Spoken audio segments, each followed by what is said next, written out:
Hi there once again and welcome to another Expresso mechanic tutorial. And in this one we're going to be rigging the contraption that you see rolling around the screen before you. It's mostly dynamic, but there is a small amount of Expresso used in this one, and the Expresso expression, simple though it is actually the key to making the whole thing hang together.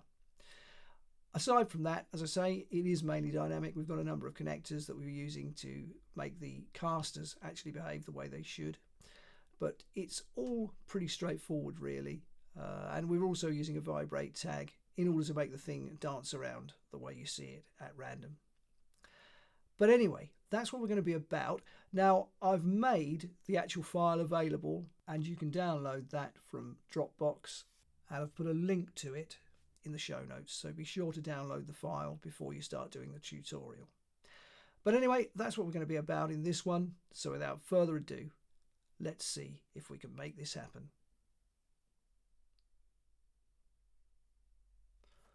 The first thing we need to do is work with this controller null. Now, we need to give it a vibrate tag. So we'll drop one of those onto it. Enable position, we need that checked, and we need to set our amplitude up, and we'll say 150 for the X and 150 for the Z. The only other thing we need to do is alter the frequency. It's far too high. We'll make it 0.5. And let's just run the timeline. And we can see that our null is moving around and it's behaving the way we want it to. If we just switch to our right-hand view, so F3, we can see that our null is actually just above the center line of the sphere.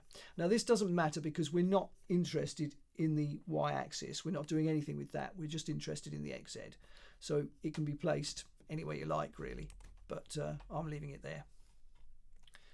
Okay, so we're ready to move on, and the next thing we need to do is get the sphere dynamics and also this plane dynamics sorted out, because obviously the plane is the floor and we don't want the sphere to fall through the floor. So let's select the plane and we'll get the dynamics done for that. So in our bullet dynamics here, we can add a collider body, and we can say none for the inherit tag, off for the individual elements. The shape can be a static mesh, and the bounce and friction, we can pretty much leave those as they are. We don't need to bother with those. So that's our plane set up, and then we can think about our sphere. Once again, we'll come to our bullet tags, we'll give it a rigid body. The inherit tag, again, this can be none. Individual elements off. The shape on this occasion, a convex hull. And everything else can be left the same. Our bounce and friction and 90%, that's absolutely fine. Now, in order to get this sphere to actually move the way we want it to, and we want it to follow the controller. Now, in order to do that, we need to use Expresso.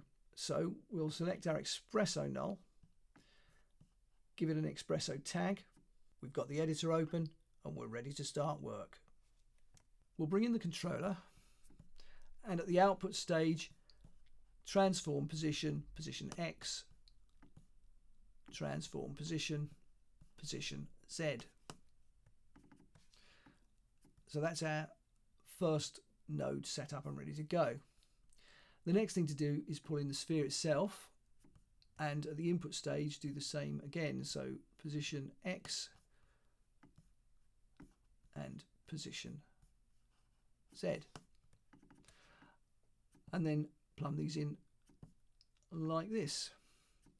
Now at the moment we can see that the sphere has jumped to the position of the controller, which is here. And that's fine, it's not a problem, we can leave that as it is. But if we run the sequence, we can see that it's not really doing the job, is it? It's not really doing what we want it to do. Now, if we initially select our sphere's dynamic tag, in our forces here, what we can do is set up follow position, make this 100%, and we can make the follow rotation 20. The angular damping, if we make that 90, and now if we play the sequence, we find that we get a better result. but it's still not 100% perfect, as you'll see. The sphere is sliding slightly. There's an element of that going on, although it's not too bad, but it definitely is sliding a little bit. So it's not quite working as we want it to at this moment in time. Now it's badly sliding. Okay, so there's a little bit more work that we need to do. The first thing that we need to do is open the Expresso once again and pull in this platform assembly null. So we'll drag that in, and at the input stage we'll give it the transform position, position X and position Z. So that's ready. And then at the output stage of our spheres node here, we just need to do the same again.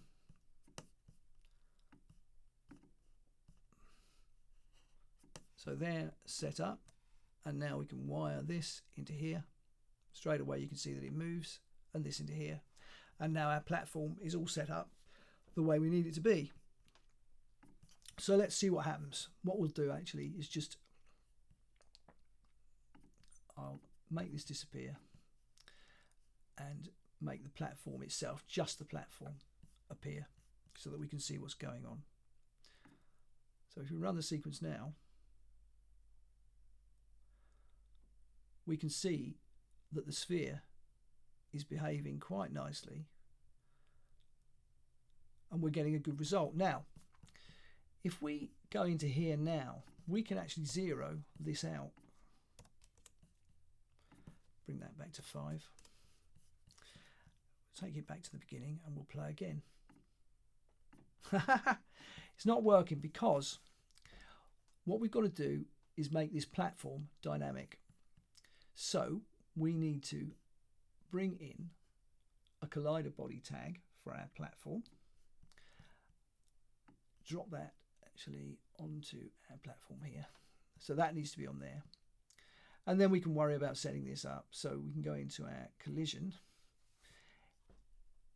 Inherit tag, none. Individual elements off. It will be a moving mesh on this occasion.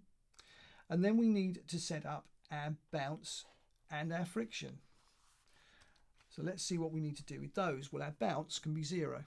We don't want any of that. And our friction just needs to be 5%. And now let's see what happens. Okay, now we're getting a result, aren't we? And we can see that we're getting a really pleasant result now. The ball is rolling around and the platform is following accordingly. And if we run it all the way through, I'm just going to run it for the 1,000 frames that I've got set up, we can see that the sphere doesn't slide. It moves perfectly, literally like a trackball. There you go. So that is how you set that up. Now it's interesting, isn't it? I don't know why we don't need these forces anymore. I'm not quite sure why, because initially when we set it up with the controller, when these weren't actually set to anything, the controller moved around and the sphere just rolled away. And yet now it doesn't. It behaves exactly as it should. Now, I don't know whether it's because there's some kind of symbiotic relationship, I think possibly between this platform here, because obviously this is a collider. So maybe the sphere just has to move a tiny fraction, which causes this to move a tiny fraction, that then causes the sphere to move a tiny fraction. You see what I'm saying? I think it's some kind of relationship like that. But it's very, very interesting that that works. But anyway, it does, and it works perfectly. So we can move on from here and we can start thinking about the casters. We'll make our first caster visible and we'll just take a quick look at how this is set up. If we look at the hierarchy that I've got here, this is quite important. So within a null, we've got bearing inner, which is this top cylinder here. And surrounding it, we've got bearing outer, which is a tube object. Now, obviously, this tube needs to be able to rotate 360 degrees or more, and beyond really, around this cylinder. So clearly we need to make a connection between the two, and we will. But before we go there, let's just see what else we've got. Now, within the bearing outer, so within this tube, we've got just about everything else grouped.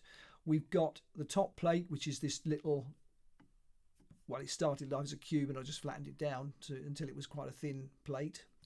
And then we've got our left and right side plates, and these are just spline based objects that I created and then extruded. And obviously there's a circle I've used in there and just grouped the two together and made them one object. That's how I did that. And then finally we've got an axle, which is simply another cylinder. So those are all grouped into this bearing outer, and that's important. And then finally we've got a wheel, and this is here. We'll just switch back to model mode, and we've got our wheel here. And this started live actually as another cylinder, and I just cut the middle out. I could have used possibly a tube, although I did try that. I tried to replace it with a tube after I'd done it, and it didn't work. It got left behind. It just didn't work dynamically. I don't know why, but anyway, it didn't. But that's how that's set up, and you can see that the wheel is grouped into the Castor Null, but it's not grouped into the bearing. It's at the same level. So, or the bearing outer, I should say, it's at the same level. So that's essential. That's how you set this hierarchy up. So in order to get this to actually work as a caster, then we need to think about bringing in some connectors. So we'll come into our bullet menu here, connector, and drag this in here. Now they can be just grouped essentially into this Castor Null, but I'm going to drop this here so that it's between the two, and then we can simply drag our bearing inner into here, and we can also drag our bearing outer into here. Now at the moment we still need to do some work because the bearing is over here. Now what I need to do is quite simple. If I just drop this into the bearing inner in my coordinates, I can zero it out, and then all I've got to do is rotate it by 90 degrees, and it's now in the correct place. In the display, I'm just going to make this 10 so that it's much smaller. Okay, so that is our first connector set up. Our second connector is a rinse and repeat, but what we've got to do is make the axle and the wheel link together. So what we need to do, simulate tags, once again, bullet connector, drag this into here. It's at the same level as the other connector, so it just doesn't have to be grouped into the bearing outer, or rather it is grouped into the bearing outer, I beg your pardon, but that's grouped into the bearing inner. So that's all you have to do, just make sure you group this one into the bearing outer. It's ready to go. All we need to do is, let's have a look, see where we are. We can zero it out from there actually. Just zero that and zero, in fact we need to zero it in the axle. Let's just drop it in there. Drop it in the axle and zero it. That's the best way to do it, because then it will be in the correct place. So we can see that's correct. Once again in the display, I'll just make this 10, get it a bit smaller, and then we can just drop it out of there. Make sure it's still in the bearing outer. Grab the axle, drop it in here, and drop the wheel in here. And that's our relationship set up. Now let's just make sure that this works. It won't at the moment because we still need to make a few things dynamic. So we've got to set up our bearing inner for a start. So we've got this, give it a rigid body tag, and we can set this up. So in our collision, once again, the inherit tag can be none, the individual elements off. The shape will be a moving mesh, and we can think about where we're going to go from here. Now we don't need to make any changes to the bounce or the friction. They're both perfectly okay, and we don't really need to worry about anything else. Forces, mass, we can leave it all alone. So we've got our bearing inner well and truly set up. We've now got to set up our bearing outer. So once again, let's grab a hold of a bullet rigid body and set this up. Let's just make sure that we've got that in the correct place. I think I've just done that on the bearing inner again. Let's make sure I haven't changed anything. No, I haven't. So bearing outer, let's just do that again. Drop that there, that's it. And then we can think about this. Once again, it's basically the same stuff. Take those two off, make this a moving mesh. And this time though, we do need to just take a look at what we've got here. Bounce and friction, well, they're 5 and 90. We can probably leave those as they are. That should be fine. And then the last thing that we need to worry about is our wheel dynamics. So we'll have a look at that. Let's see how we are. Come down to our wheel, put a dynamics tag on it, and we can set this one up. Let's have a look and see what we've got. So we want, yep, it's the same. It's basically the same thing again. None, off, shape, we need a moving mesh. And our friction and bounce, well, our bounce we can leave at 5. Friction, you can actually vary this if you wish to. We can leave it at 90% for this one, but you can vary it so if you wish to try to make the wheels behave in a slightly different way. I found that it didn't actually make an awful lot of difference in this scenario, but you know, there may be ways that you can make that work differently by playing around with this value in here. But anyway, we'll leave it at 90 for now. So let's see if we just set our camera up a little bit differently. We've got this set up. Let's see if things are working. Well, they're not quite, are they? Things are falling apart. So we've got an issue that we need to resolve. In actual fact, there are a few issues that we need to sort out here. Now, the first is our connector. Although we do need the wheel and the axle to be connected, I mean, that's the way it would work in the real world.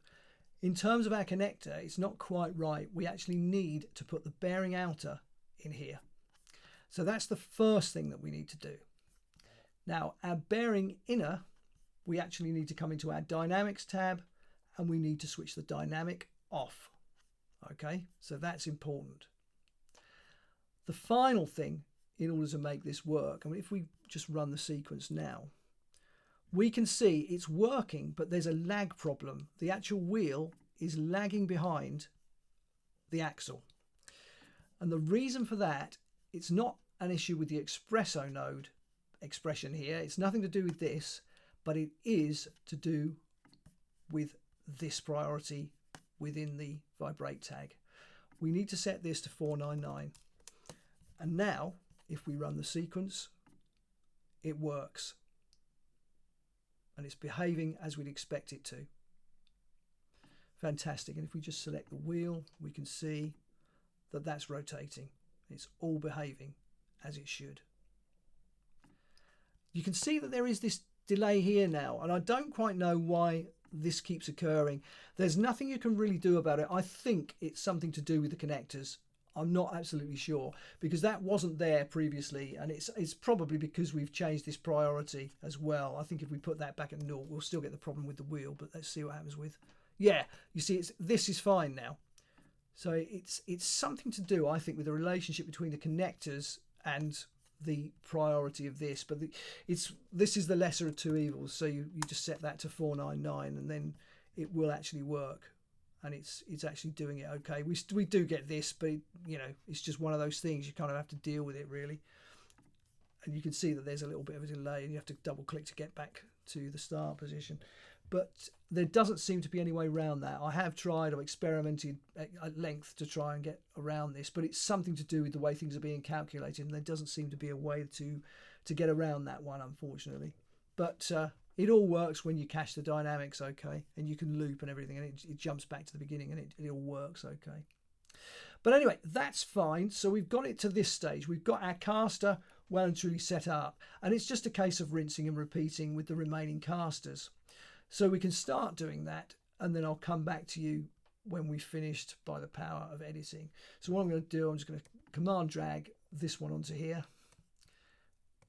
command drag this onto the bearing outer, and then command drag this onto the wheel, because they're all set up the same way. So we can do that, and then it's just a case of creating some more connectors. So I'll get on with it, and then I'll come back to you by the power of editing. just get this last one set up. So we need to bring in bearing outer from there and wheel from here, drop that in there. Now let's see if we've got it correct. We haven't quite yet because I've still got to zero out this connector. I just need to drop it in there and zero it out.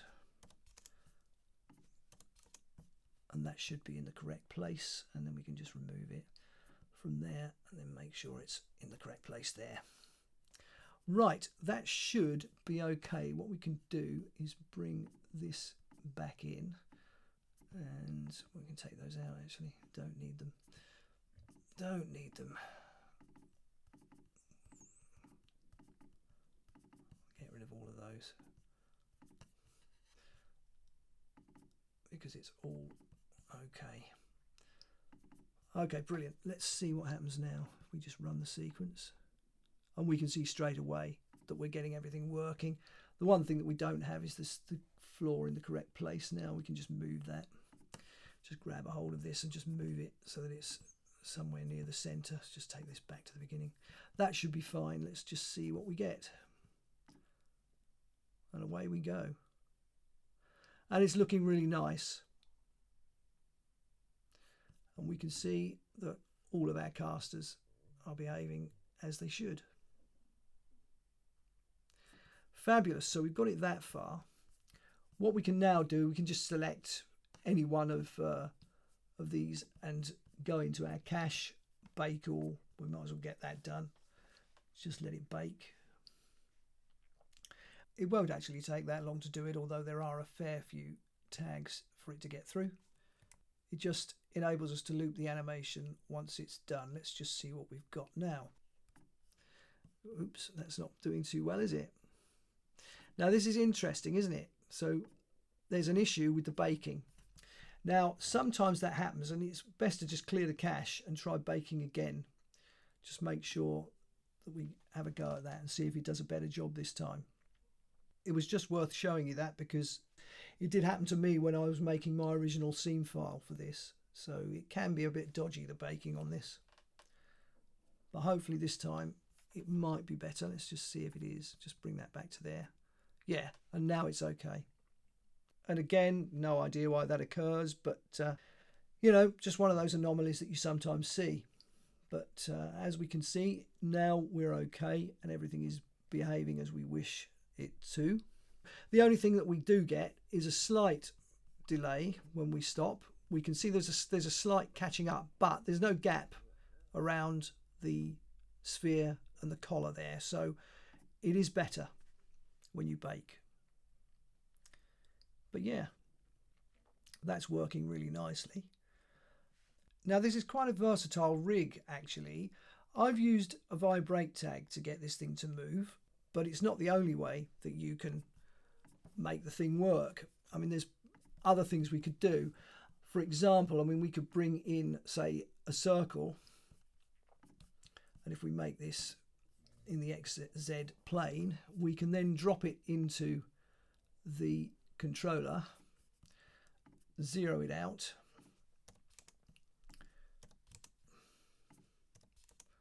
and we'll make it a little less wide. So we'll lower its radius. Let's make it 150. Oops, where are we? Radius 150. Yeah, that should do fine, I think, for that.